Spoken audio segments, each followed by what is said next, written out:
అందరికీ నమస్కారం. పృథ్వీరాజు నటుడు తెలియనటువంటి తెలుగు ప్రేక్షకుడు ఈ ప్రపంచంలో ఎవరు ఉండడు. ఇతడు చక్కటి నటుడు, అలాగే హాస్యాన్ని కూడా చక్కగా పండిస్తాడు. అయితే ఇతడికి రాజకీయాలంటే బహుమక్కువ. అందువల్లనే వైఎస్ఆర్సీపీ పార్టీలో చేరి చక్కటి పదవిని కూడా అలంకరించి వెధవ వేషాలు వేస్తే జగన్ గారు మెడబెట్టి బయటికి గెంటేయడం జరిగింది. అప్పుడు వైఎస్ఆర్సీపీలో ఉన్నప్పుడు పవన్ కళ్యాణ్ దూషించాడు, అందరినీ దూషించి ఇప్పుడేమో జనసేన పార్టీలో చేరి పవన్ కళ్యాణ్ ని ఆకాశానికెత్తి జగన్ ఏమో అతపాతాళానికి తొక్కేస్తానంటూ ఉంటాడు. అలాగే రీసెంట్ గా లైలా అనే సినిమా యొక్క ఈవెంట్ లో ఇష్టం వచ్చినట్టు మాట్లాడి ఆ వైఎస్ఆర్సీపీ నేతల యొక్క ఆగ్రహానికి గురయ్యాడు. ఇతని యొక్క దొంగ వేషాలు అన్ని ఒక్కసారి మనం ఈ రోజు గమనిద్దాం. పృథ్వీ గారు నమస్తే. మీరు ఇప్పటి వరకు ఎన్ని కండువాలు మార్చారు, ఎన్ని పార్టీలు మారారు? నేను అలాగే కండువా మార్చనండి. నేను ఇంకోటి కూడా చెప్పాను, కాకినాడ బహిరంగ సభలో చెప్పాను, నెల్లూరులో చెప్పాను, ఒకటే మాట. భయపడకండి. ఈ రోజు టాపిక్ పర్యావరణం, దాని పరిరక్షణ. ఊపిరి ఉన్నంత వరకే, ఓపిక ఉన్నంత వరకే కాదు, ఈ ఊపిరి ఉన్నంత వరకు నా ప్రయాణం జగన్మోహన్ రెడ్డి గారు. హాయిగా మీకు 100 రూపీస్ స్టాంప్ మీద రాసిమని రాసిస్తాను నేను. ఒరే అన్న రూల్స్ పెడతారు, ఆయన ఫాలో అవ్వరు, కానీ మనం ఫాలో అవ్వాలి. అందరిలా పాఠం చెప్పడం నాకు చేత కాదు. ప్రతిదీ ప్రాక్టికల్ గా చేసి చూపించడం నాకు అలవాటు. 30 years ఎక్స్పీరియన్స్ ఇక్కడ మున్సిపాలిటీ క్లీనింగ్ లోనా. అసలు మారే ప్రసక్తే లేదండి. మాకు ఏ పదవి వద్దండి. ఈరోజు మీరు రాసుకోవచ్చు ఏదైనా స్టూడియో పరంగా. మీరు సీఎం అయితే మేము మిమ్మల్ని చూడాలండి. అప్పుడప్పుడు మేము వచ్చి మీ ఇంటికి వచ్చి కాస్త పలకరించి భోజనం తినే వెళ్ళాలండి, అంతే.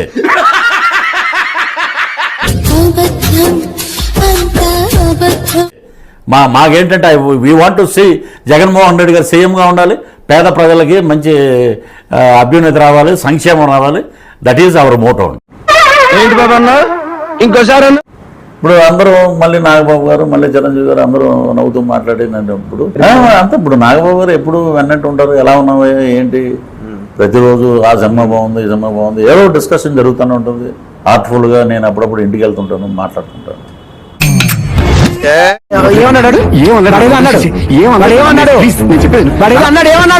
సో దీనికి మెగా ఫ్యామిలీ శత్రుత్వంగా అసలు చూడరండి.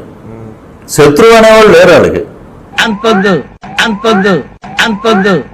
ఓన్లీ ఏదో మాట్లాడలేదు, ఏదో పార్టీ గురించి మాట్లాడుతుంటాడు, ప్లీజ్ వెల్కమ్ అనే ప్రేరేపణ. మీరు అన్నట్టు ప్రేరేపణ ఉండొచ్చు వాడికి. అంతా ఇప్పుడు నేను ఉన్నానండి, నేను కడుపుకి అన్నమే తిన్నాను. పృథ్వీరాజు గారు చక్కటి ప్రశ్న వేశారు. మీరు కడుపుకి అన్నమే తినలేదు, అశుద్ధమే తిన్నారు. ఎందుకంటే మిమ్మల్ని ఎస్వీటీవీకి ఇన్ఛార్జ్ గా చేసి ఏం చేశారండి?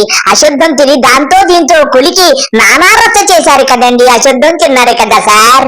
ఎవడో చెప్తే చెప్పాను కదా, కాస్త ఆలోచించుకోవాలండి. హ్యూమానిటేరియన్ గ్రౌండ్స్ లో ఆలోచించాలి. నీకు పవన్ కళ్యాణ్ ఏం చేశాడు? నీకు పవన్ కళ్యాణ్ నిన్నేమనలేదు, తన భావజాలం తను చెప్పుకుంటున్నాడు.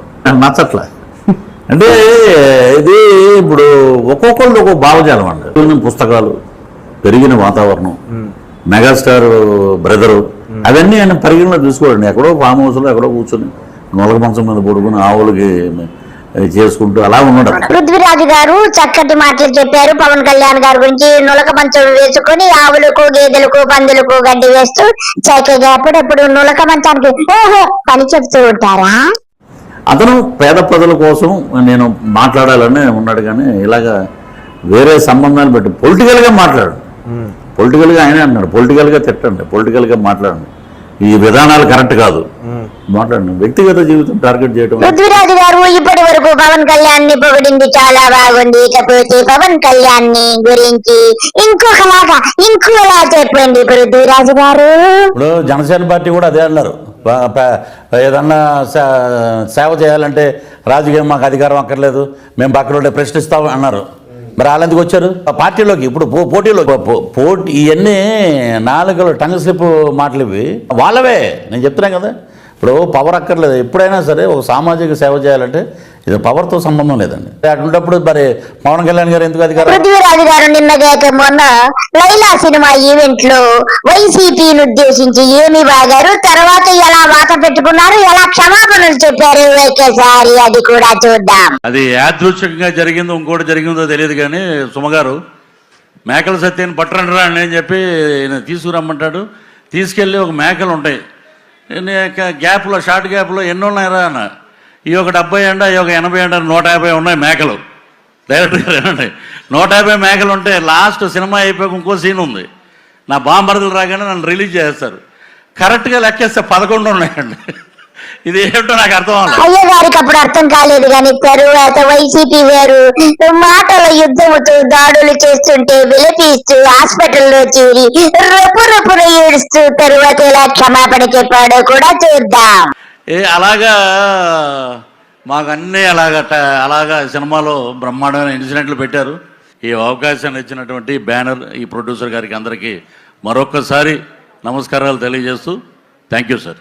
అందరికీ నమస్కారం అండి. నేను వీడియో పెట్టా మా వీరశంకర్ గారి అన్నయ్య గారి మాట విని నేను వీడియో పెట్టాను. సో వ్యక్తిగతంగా నాకు ఎవరి మీద ఎటువంటి దోషం లేదు. రాజకీయాలంటే వేరే వేదిక మీద మనం మాట్లాడుకుందాం. వ్యక్తిగతంగా నా వల్ల సినిమా ఇబ్బంది పడకూడదు అని ఒక దృఢ సంకల్పంతో సో ఎవరిదైనా మనోభావాలు దెబ్బతినంటే అంటే saying sorry for that. So ఇంతటితో దీనికి ముగింపు పలకండి. Don't boycott Laila. Welcome to చూశారు కదా ఫ్రెండ్స్ ఇతని క్షమాపణలు. ఇకపోతే ఇతని నాలుకే ఇతనికి శత్రువు అన్నకి ఎంత మాత్రం సందేహం లేదు. గతంలో కూడా ఇతని యొక్క ఆడియో టేపులు ఎవరెవరితోనో వ్యభిచరిస్తున్నట్టుగా మాటలు రకరకాల బూతులు మాట్లాడినటువంటి బూతులన్నీ కూడా అప్పుడు వైరల్ అయ్యాయి. అందువల్ల ఇతను పదవీచ్యుతుడయ్యాడు. ఇదండి ఇతని వ్యవహారం. అందరికీ నమస్కారము. బాయ్.